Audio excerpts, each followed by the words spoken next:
So today's daf is daf Samach Zayin 67, and we're at 66b at the bottom. Samach Vav Amud Beis at the bottom. A little introduction for today's daf. The Torah obligates us to have a Korban Pesach, Pesach offering on the 14th day of Nisan. And the Torah tells us that if somebody is Tamei Lenefesh, Ish Kiya Tamei Lenefesh, if any man were to be Tamei to a nefesh, to a deceased person, to a soul, then they don't make the Korban Pesach, they don't bring the Korban Pesach. Rather, they would bring it on the 14th of Iyar as a replacement. And the truth is, as the Gemara is going to tell us, we'll see that any person that's Tamei during the first, the main Pesach, will bring a Pesach Sheni, will bring it during this Pesach, during the second opportunity for Pesach, which is the 14th of Iyar. Now, however, there is an exemption for Tumah if the majority of Yisrael are Tamei Lenefesh, Tamei to a dead person, then they would bring the Korban Pesach the first at the main Pesach, even though that they're all or mostly Tamei. But that's only true for Tamei Mace, for somebody who's dead, Tamei on account of death, of coming into contact with someone who's deceased. However, if the Tumah is on account of one of the other Tumas, then even if the majority of Am Yisrael are Tamei, you would not bring the Tumah, the Korban in Tumah at the first round. And the Gemara is going to deal with the sources for this and make comparisons to the three types of tumah that the Torah says that have to be sent out of the camp. The Torah says that vayishlachu min hamachane, you shall send out of the camp. And the truth is, as the Gemara is going to tell us, there are three levels of camp. Who needs to be sent out? Kol tzarua, anybody that has tzaras, a leprosy. V'chol zav, and anybody has an abnormal semen emission. So let's call it gonorrhea for a moment. So that's Zav, V'chol Tamei Lenefesh, and anybody that is Tamei to a deceased person. So those are the three mentions of Tumah that need to be sent out. And the truth is, all Tumah must be sent out of at least one of the camps. And the three camps are Machane Shechina, the Beis HaMikdash itself, the Shechina's camp, if you would call it, so that the Beis HaMikdash itself, they have to be outside of the courtyard. The second level of removal from the camp is a second layer camp, which is the Machane Levia, which would be the Har HaBayis, the entirety of the Temple Mount. And the third camp that Tumah would need to be out of is Machane Yisrael. All walled-in cities, Yerushalayim, for sure, as a walled-in city, but all walled-in cities are Machane Yisrael, are Yisrael's camp, and Tumah needs to be sent out of there. So we have three levels of camps that Tumah would have to go out: Tzarua, Zav, and Tamei Nefesh. And we'll see in the Gemara which camps particularly they have to go out from. But the idea is that some tumas may not go into the Beis HaMikdash, some may not even go into the Har HaBayis on the Temple Mount, and some may not go into a city that is walled, any Jewish city walled. In any case, as regards to Pesach, the Gemara is going to begin with the question: how do we know that Tumah Hutra B'Tzibur, that when the community is all Tamei, then the Pesach is brought or the majority of the community is Tamei, that Pesach would be brought in such a case, but only in regards to Tamei Mace, if the majority of the community is Tamei from coming into contact with a dead person, and not others, and we'll see that. So this is Samach Vav Amud Beis, the first very wide line, about 6 lines from the bottom. Ashkechan Tamid uPesach the Dachu Shabbos. So we have a source that both the Korban Tamid, the daily offering, as well as the Korban Pesach, that they're brought even on Shabbos, meaning they supersede Shabbos. The Dachu Tumah Minola. How do we know that it supersedes even Tumah? As we mentioned, if the community or the majority of the community are Tameh, that the Pesach and the current Talmud would supersede them. Amri kihechi the Aleph Pesach mitamid le'inyan Shabbos. Just as by Shabbos we say that we learn from the fact that the carbon Talmud is brought on Shabbos, as it says b'Moadoy, and it says that Al Tamid. So we know that it has to be brought on Shabbos, as we saw yesterday, and from there we learn also that the carbon Pesach is brought even though it's Shabbos. We can learn now the reverse comparison and say just as Pesach is brought, even though the majority of the community of Tameh, it'll be brought. So too, so too the carbon Tamid will be learned from that, and we'll also say that the Tamid is brought when the community is in Tumah. Well, how do we know this about Pesach to begin with? Amar Rabbi Yochanan. So Rabbi Yochanan says the Amar Kra. He learns it from the verse, the pasuk itself, because it says Ish ki yeh tamei lenefesh. If an individual person, it says Ish, a man, which tells you individuals that are tamei, having come into contact with a dead person, then they are postpone their Pesach to the second month. The 14th day of the second month, 14th of Iyar, and then you would bring a replacement sort of the Pesach, that they missed. However, Ish Nidche LePesach Sheni, it's only an individual person or individual people. The Ein Tzibur Nidchen, but if it's a larger community, meaning it's the majority, so they will not be postponed LePesach Sheni Ela Avdi Betuma. Rather, they can do it right away, even though they are Tum. That's the way Rabbi Yochanan learned this. From the fact that the Torah says ish, each individual person tells us individuals are postponed to the second month. If it's a community, then they would do it already in this month.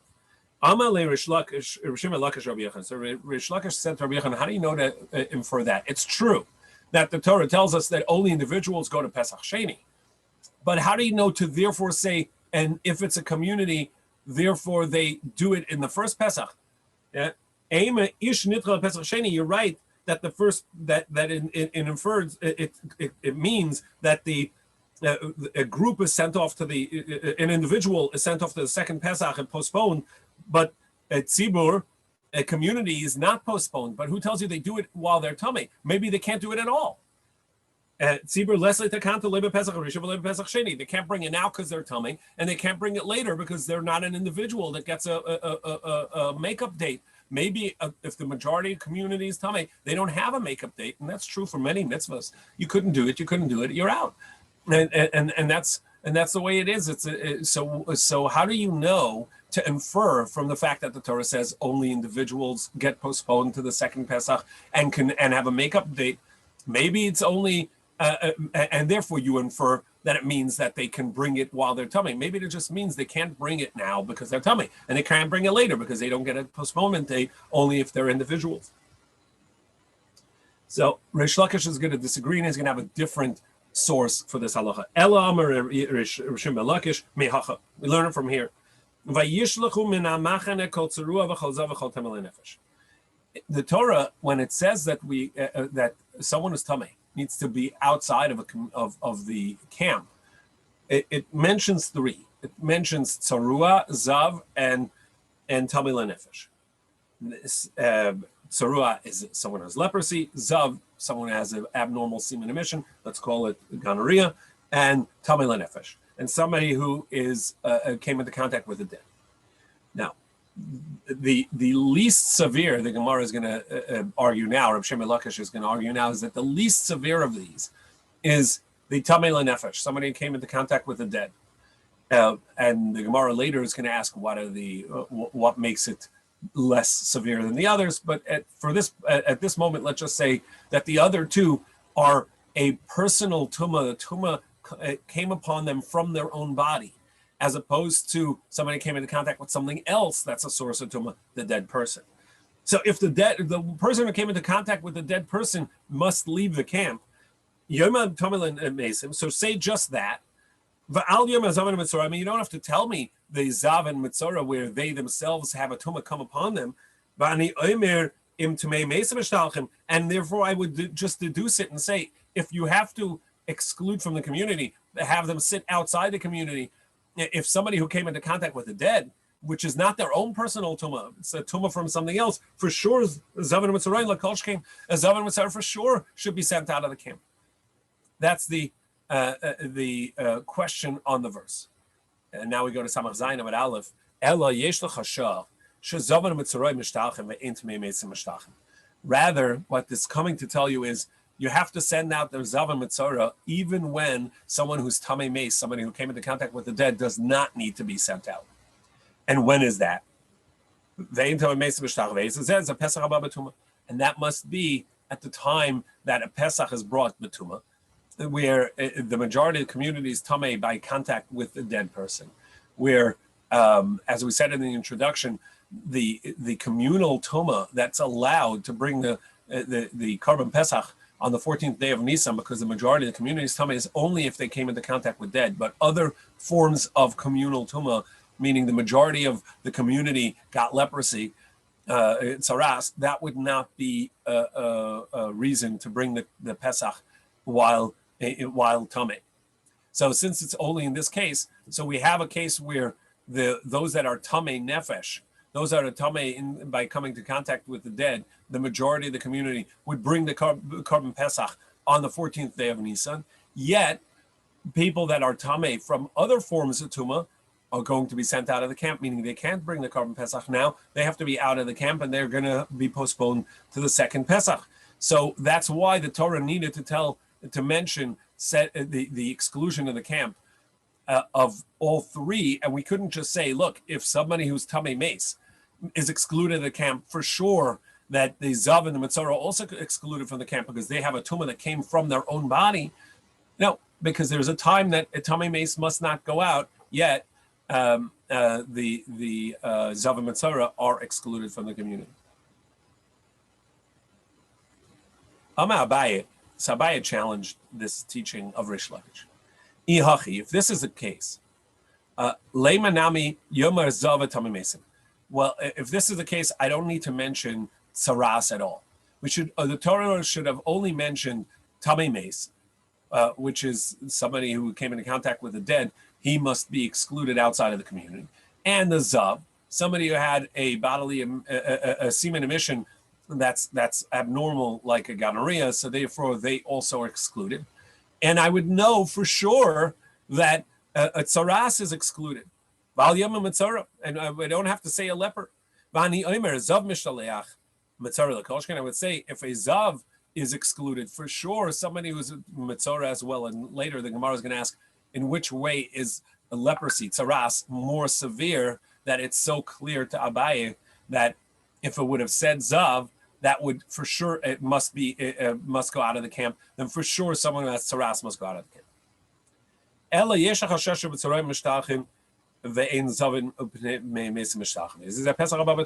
And maybe I would therefore say that there's a time that someone who has leprosy is excluded from the camp, but somebody who has either tamei meis, or contact of the dead, or zav, somebody has a abnormal semen emission, that they would then be included in the camp, even though generally they have to go out of the camp. And when would that be? When there's a communal tumah for Pesach. And perhaps, therefore, I would come up with a new idea. As it was said in the introduction, that only somebody who came into contact with the dead, or the majority of the community came into contact with the dead, then you bring the Korban Pesach, even though that everybody's tamei. But zav, this abnormal semen emission, is not included in that exemption of bringing the Korban Pesach when the majority of the community is tamei betzibur.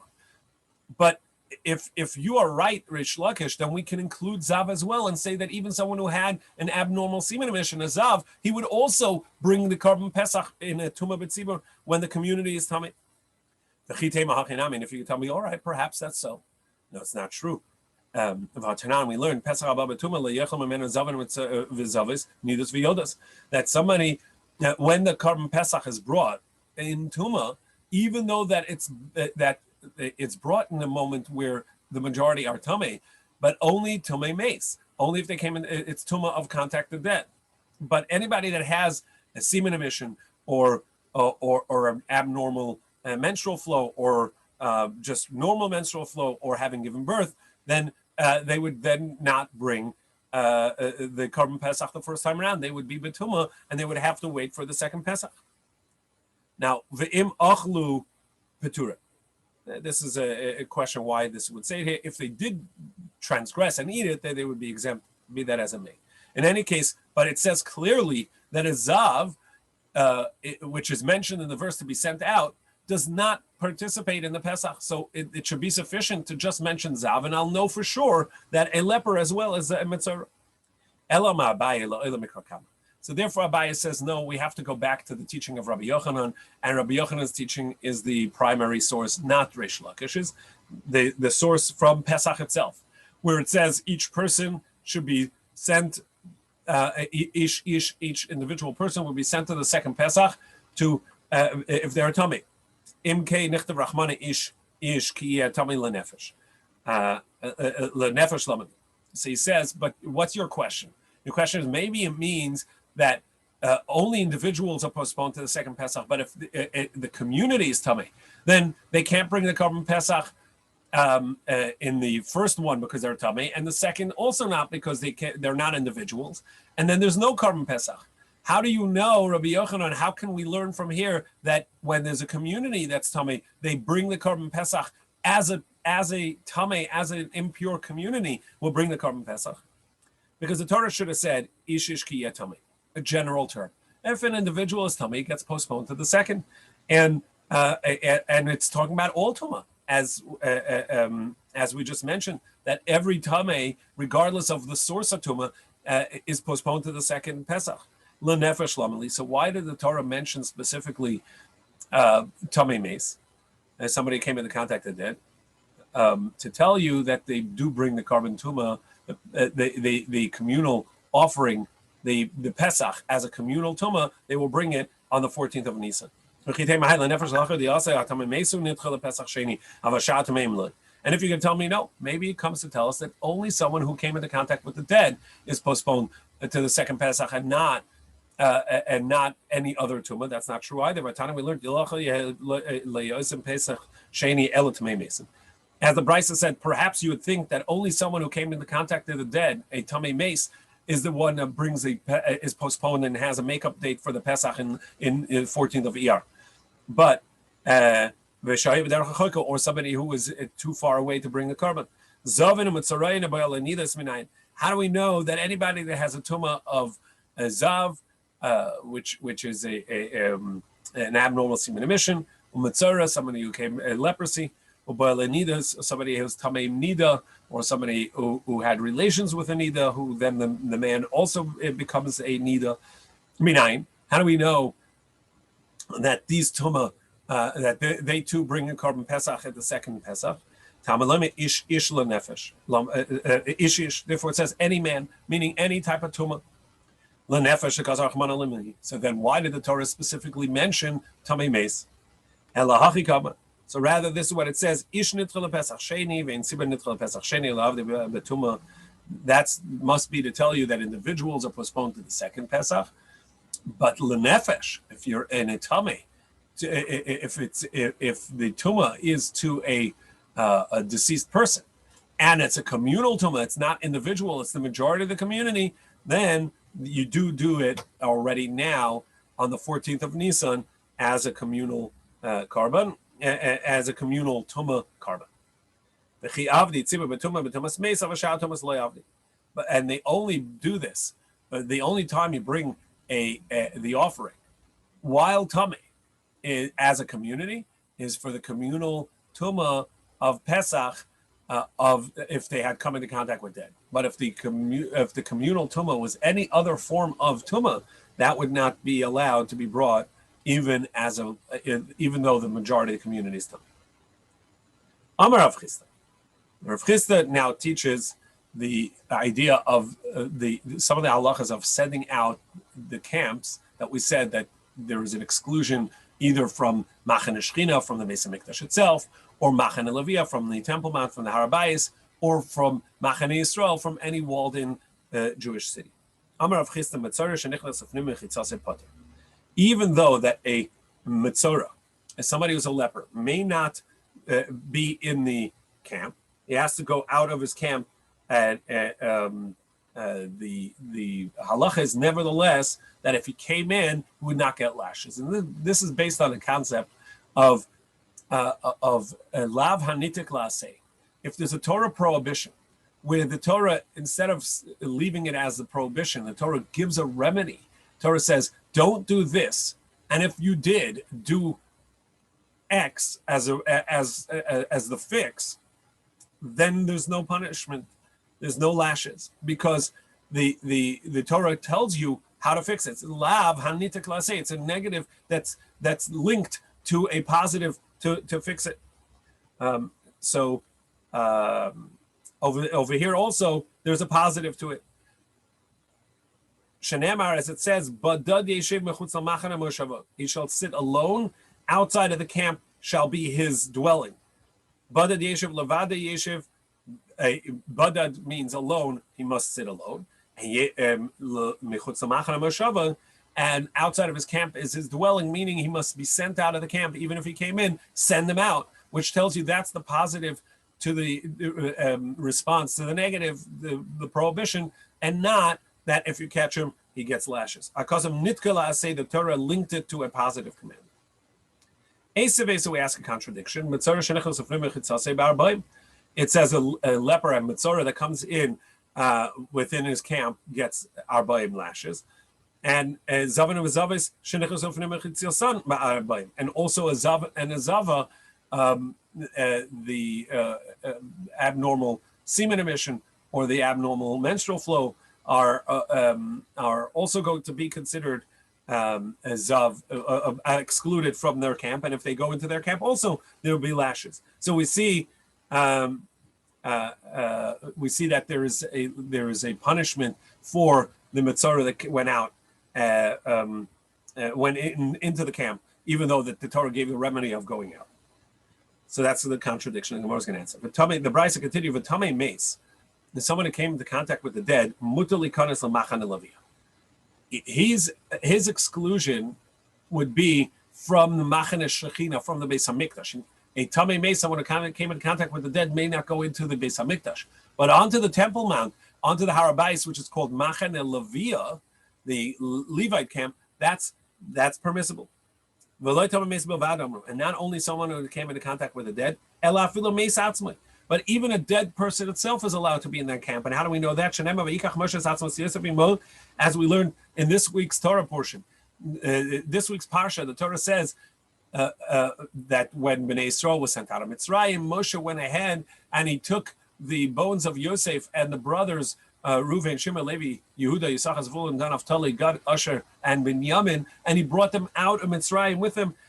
Imoy, and where did he say with him? Imoy, but he kept them with him in his camp, and he was a Levi. So the Gemara says you have a contradiction in the Brisa. One Brisa says that that there's nita klase, that there's a linkage to a positive. A correction to the negative, to the prohibition of Mitzvah going in, and one says there is not a linkage, and therefore there's a lashes. Tanai, this is based on a machlokas Tanai. The Tani we learned, Badad Yeshiv, Levado Yeshiv. The meaning of he shall sit alone is he should sit alone without others, meaning no other person that's Tameh is with him. That other forms of Tumah don't sit together.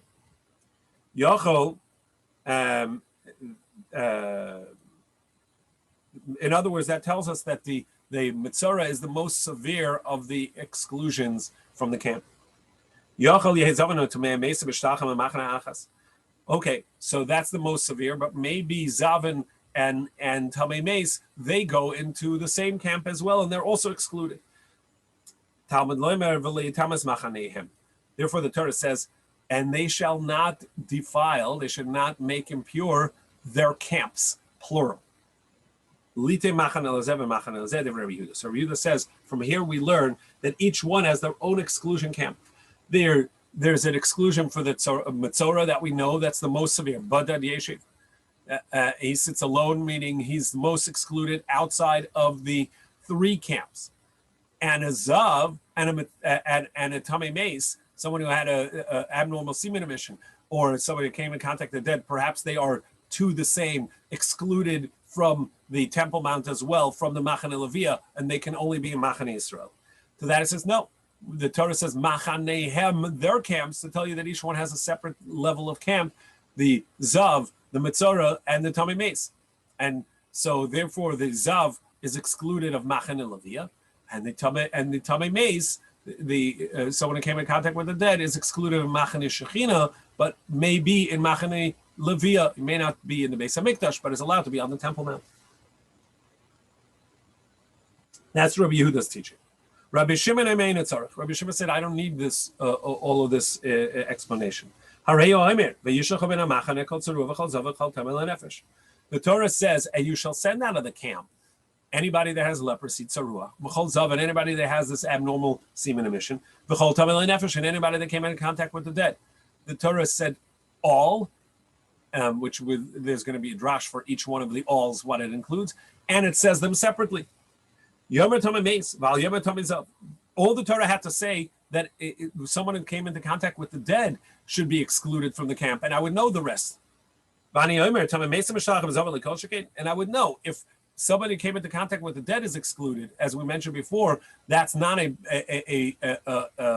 tumah that came from their own body. So for sure, a Zav and a Metzora where the tumah came from their own body, they should be excluded from the camp. Why did the Torah have to mention them? So why did the Torah mention somebody had an abnormal semen emission? To tell you that they have another camp to be excluded. So the one who came into contact with the dead may not go to the Beis HaMikdash, but maybe on the Temple Mount. And the Zav is one step further, outside of the Temple Mount, outside of Machane Levia, but maybe in Machane Yisrael, maybe in walled Jewish cities. Well, then just say Zav, and I don't need to say Metzora because I know Metzora is more severe. I know that a leper is more severe, as the Gemara is going to explain later. And I would say if a Zav is excluded, for sure a Metzora is excluded.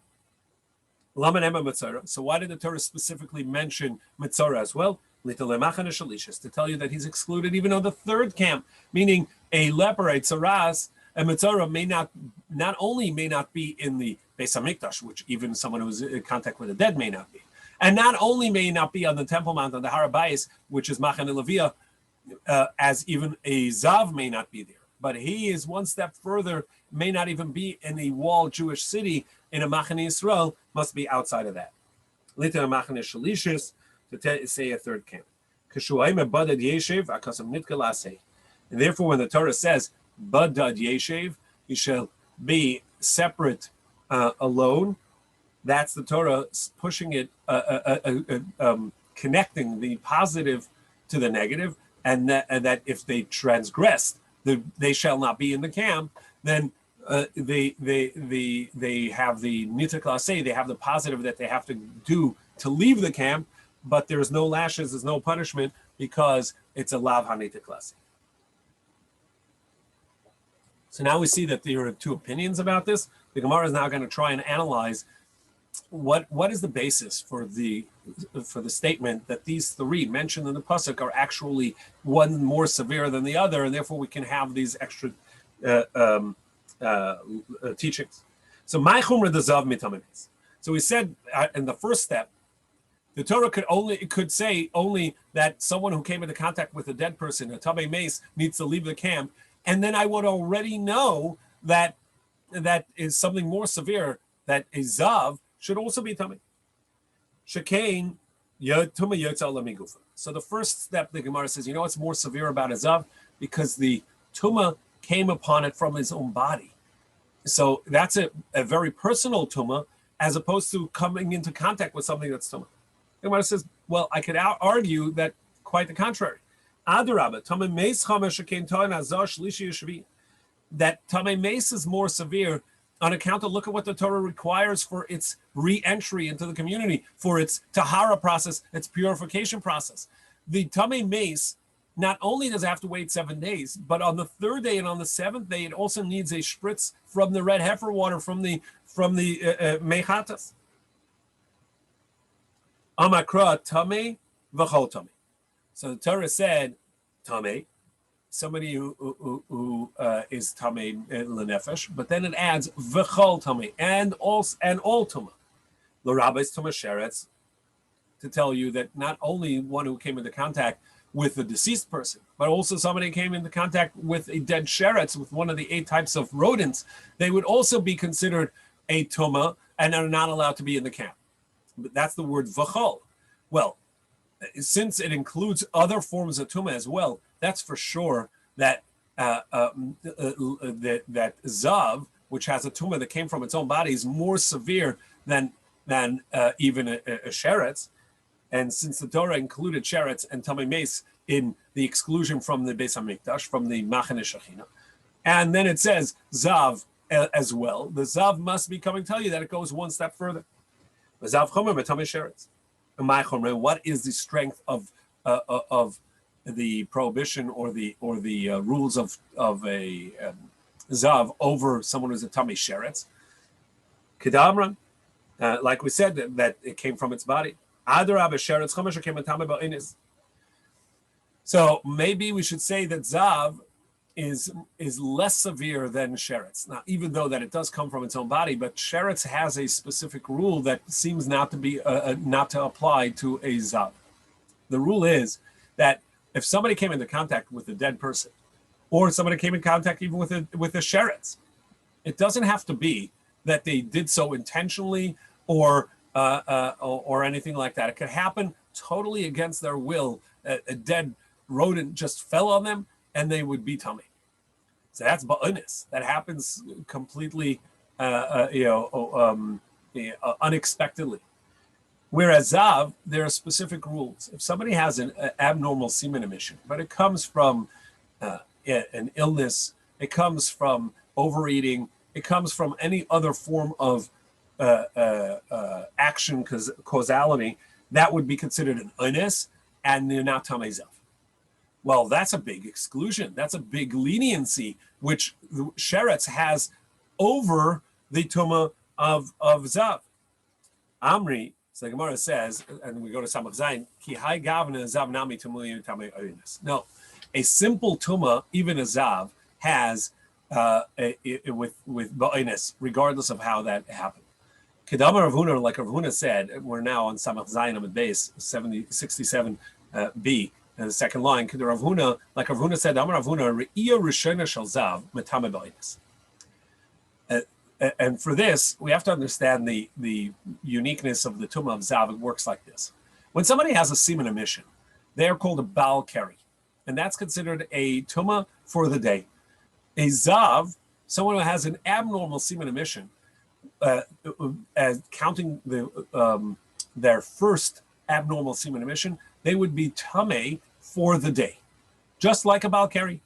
And that doesn't matter. For that one, it doesn't matter whether or not it happened because of overeating or illness or anything else. There's a semen emission, that person is tamei for the day. And that Baal Keri and the first emission from a zav would be the same. The second emission of a zav, now of this abnormal semen emission, would then become a more severe tumah. And that requires a 7-day wait, and then they can go to the mikvah. And that type of tumah, that second one, which is more severe, that would be exempt or not counted if as a second one, if it happened ba'unis, if it happened through overeating or some illness, etc. Then there's a third zav tumah, and the third time that happens, that would not only require the 7 days, but would also require a carbon afterwards on the 8th day for a re-entry. In any case, what Rav Huna's what the Gemara is responding over here is that zav is more severe than tamei sheretz. What are you telling me? Tamei sheretz is more severe because it has this unique idea that even unexpectedly it happened, it would also be tamei. Well, zav also has that in its initial tumah. In the basic tumah of the 1-day tumah of the zav, That would also happen, even if it happened through overeating or through illness, etc. Therefore, Zav is more severe because it's a tumah that comes from its own body. It has more severe protocols for tahara, and yet the Torah mentions sheretz and it mentions Zav. Must be that Zav is not only excluded from the inner camp, from the Machane Rishona, the Machane Shechina, but also outside of the Machane Levi. Now, the Gemara says, okay, great. Now, in what way is Metzora, the leper, more severe than the Zav, that it therefore must be that it's excluded even from the next camp, even from Machane Yisrael, from the general walled-in Jewish cities?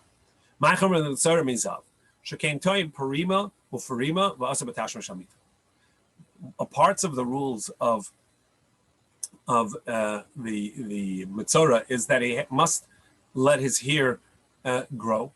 He may not take a haircut during the time of leprosy, and parima, and he must tear his garment, rent his garment as a part of the mourning of this tumah, and they are prohibited in marital relations with their spouse, with their wife or a husband. So it's the asabatash shamita. Now, exactly at which point is unclear. It's a discussion in the Gemara in Moed Katan whether this excludes. They're prohibited in marital relations only in the time when they're waiting for a conclusion to whether or not they are tamei, or even after they become tamei. That's not our discussion right now, but there is definitely this severity that the tumah, at least for some point, creates obligates them to abstain. So those are three severities of the tumah of Metzora, of somebody who's in a leper. Adarab, as the Gemara says, to the contrary, Zav Chamer Shekei Metame Mishkav Moshe Metame Kli Cheres Behesed.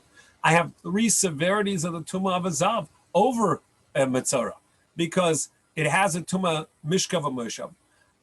When a Zav sits or lays on a bed or a chair, that causes a tumah on the chair to the degree that the next person that sits or lays on that, they themselves and the clothing that are on them will become tamei.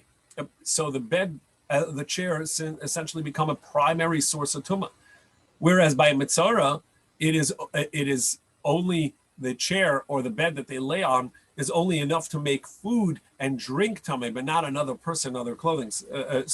And their clothing. So we see that Zav is more severe in the level of tumah that they make a vessel that they sleep or sit on. And an earthenware vessel, which usually only has tumah from the inside, by touch or airspace, will have a special tumah by a zav, that when it pushes the earthenware vessel, that's called tumas hesed, even from the outside, it's going to cause a tumah. So there is severity to each one. So how do you know that one is more severe than the other? Amakra zav v'chal zav. So the Gemara says that actually it doesn't only say a zav, somebody who's who had a abnormal semen emission must leave the camp, but it says kol zav, any zav. What does the chol come to add? L'rabes balkeri, and to tell you that not only a zav, but also anybody who had a regular semen emission also may not come onto the Temple Mount. It has that tumah. Now, that's even though that zav, if somebody has the abnormal semen emission 3 times, right? That's going to be a more severe tumah, and it's going to have all these rules. But for a single time of a zav, or which is like a balkeri, or actually what the Gemara says, a balkeri, somebody who just has a semen emission, they don't have these severities. So metzora chamim balkeri, at a leper, somebody has tsaras is more severe than a balkeri, somebody who had a semen emission. And why did the Torah have to say that he's excluded from the camp, that it's a metzora, somebody has leprosy, is excluded from the camp, for the fact that we already know that even a balkeri, somebody who had a basic semen emission, is going to be excluded from the Temple Mount? For sure it's metzora. And how do we know that? In what way is Mitzora more severe? Amra, like we said, because a Mitzora is has to let his hair grow and cut it and tear his garment and may not have marital relations. Well, there's actually something, a severity to the Balkari, and the severity is that there's even a minuscule amount of semen emission is going to cause tumah. So the Gemara says actually that's not so clear. So like Rabbi Nassan, he can follow the opinion of Rabbi Nassan, who says that there is a minimum amount. The Tanya Rabbi Nassan, Rabbi Shmuel, Rabbi Nassan said in the name of Rabbi Shmuel, Zav tzorach kechasimas piyama, that a zav has a minimum requirement of the opening of the urethra in order to create the tumah of zav, of the abnormal semen emission. The Chachamim disagree, but in any case, the statement of Rabbi Shimon, this teaching of Rabbi Shimon could very well go with the teaching of Rabbi Nassan, and that's why he says that this is more severe. And Balkari is compared to Zav, that just as the abnormal semen emission has a minimum amount of the opening of the urethra, so too a Balkari, so too a regular semen emission. Now, the Gemara just explained that it said anybody that's Tamei Mace, and that included anybody that's Tamei Mace, even a dead sheretz, and anybody that has an abnormal semen emission. The kol, everyone is to add also someone who had a regular semen emission. Why does it say and every v'chol tzarua? Everybody has leprosy. What's the every adding there? The Gemara says that's just for the symmetry, because it says everybody that is a zav and everybody that is a tamei mace, and those have extra words. They teach us something. So too with the extra word of kol in tzarua. Rabbi Yehuda Shapik Kamalei Rabbi Shimon. What Ratz Rabbi Yehuda's response to Rabbi Shimon? Rabbi Shimon had just said that I don't need the extra teaching. I don't need the extra teaching of Le'itamas Machanehem, their camps, because we already know from the fact that the Torah said, and you shall send out of the camp every tzarua and every zav and every body that came into contact with the dead, Tamei L'Nefesh, which would have been included in the lesser, and yet the Torah said that it's included, that it must be sent out to tell you that it's another layer. It's sent out for one more camp. But why did Rabbi Yehuda not follow this? So he says, he learns from it a different teaching. Rabbi Eliezer Aimer, Yochel Dachku Zavin Mitzrayim Nichos Azara Abba Batum Lazara Pesach Abba Batum Yochel Yechayavit. It's the truth is that the only time we say that a communal tumah brings the Korban Pesach on the 14th day, even though that they are tamei, that's only in regards to when the community is tamei by coming into contact with the dead. But on that year, on that odd occasion where the majority of the community is tamei, but having to come into contact with a dead person, and they bring the Pesach even though that they are tamei, what happens if someone who's not supposed to come into the camp, somebody has a different type of tumah, like a zav or a mitzara? So if they came in, and they're not supposed to, because they're not included in the exemption, but they came in perhaps that they should transgress, and they should be liable. And therefore the Torah juxtaposed them to tell you that only when all three are excluded, that's when all three, any of the three would transgress if they go in. When those that came into contact with the dead are excluded from the camp, Zav and Mitzrayim Mishtachin, that's when a Zav and Mitzrayim also, if they went in, need to be sent back out. Ein Tamei Meis Mishtachin. However, in a time that those that came into contact with the dead, a Tamei Meis is not sent out of the camp. But when is that? That's when the majority of the community is Tamei. And they come into the Beis HaMikdash while Tamei to bring their Korban Pesach. Then, if a Zav and Mitzrayim came in, they will not have transgressed. Ein Zav and Mitzrayim Mishtachin. They will not have transgressed. Tomorrow we'll continue analysis of some of the teachings we said in the comparison of a zav and a mitzora, a zav and a balkari, an abnormal semen emission, together with that's compared to a regular Semen emission.